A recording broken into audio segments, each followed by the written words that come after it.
இன்றைக்கி காணாங்கத்தை மீன் வாங்கினோங்க. அது பசங்க வந்து டிஃப்ரெண்ட்டாக எதாவது செஞ்சு கொடுங்கன்னு கேட்டாங்க.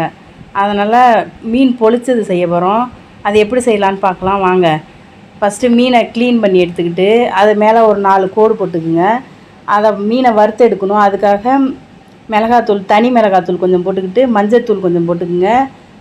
தேவையான உப்பு போட்டுக்குங்க. போட்டு பெசரி அதை வறுத்து எடுத்துக்குங்க.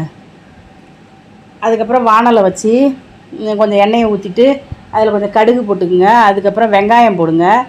வெங்காயத்தை போட்டு நல்லா வதக்கணும்.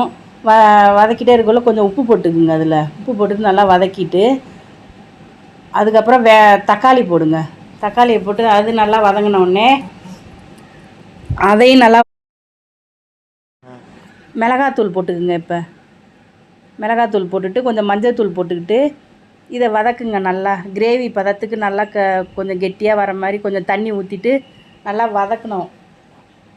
வதக்கிட்டு அதுக்கப்புறம் கொஞ்சம் ஜீரகத்தூள் போட்டுக்குங்க. நான் ஜீரகத்தை கொஞ்சம் நுணுக்கி போட்டுக்கிட்டேன். அதுக்கப்புறம் மிளகுத்தூள் கொஞ்சம் நுணுக்கி நான் போட்டுக்கிட்டேன். அம்மியில் வச்சு நுணுக்கி போட்டிருக்கேன். இதையும் நல்லா வதக்கிட்டு கொத்தமல்லி புதினா போட்டுக்குங்க. அதுக்கப்புறம் கொத்தமல்லி புதினா போட்டு நல்லா வதக்கின அப்புறம் இந்த கிரேவியை எடுத்துட்டு இது வாழை இலையை நல்லா இதில் அடுப்பில் காட்டி நல்லா வாட்டிக்கிங்க. வாட்டிக்கிட்டு அந்த கீழே கொஞ்சம் அந்த கிரேவியை கொஞ்சம் பரப்பிக்கிங்க. அது மேலே மீனை வைங்க. மீனை வச்சுட்டு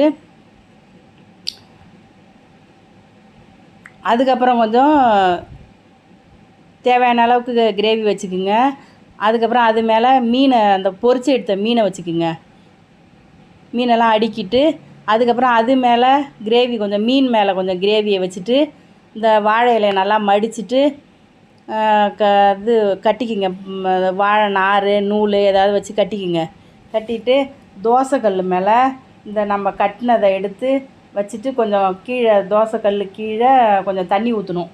தண்ணி ஊற்றி கொஞ்சம் ஒரு அரை மணி நேரம் அதை சிம்மில் வச்சு வேக விடுங்க.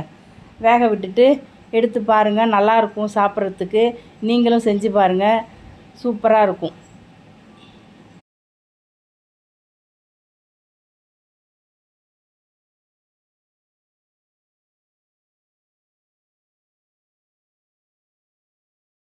இந்த மீன் பொரிச்சது சாம்பார் சாதம், ரசம், மீன் குழம்பு கூட தொட்டுக்கலாம். இதை தொட்டுக்கிட்டால் ரொம்ப நல்லாயிருக்கும். இதை மூடி போட்டு வேக வைங்க. அவ்வளோதான். இன்னொரு நல்ல வீடியோவில் சந்திக்கலாம். பாய்.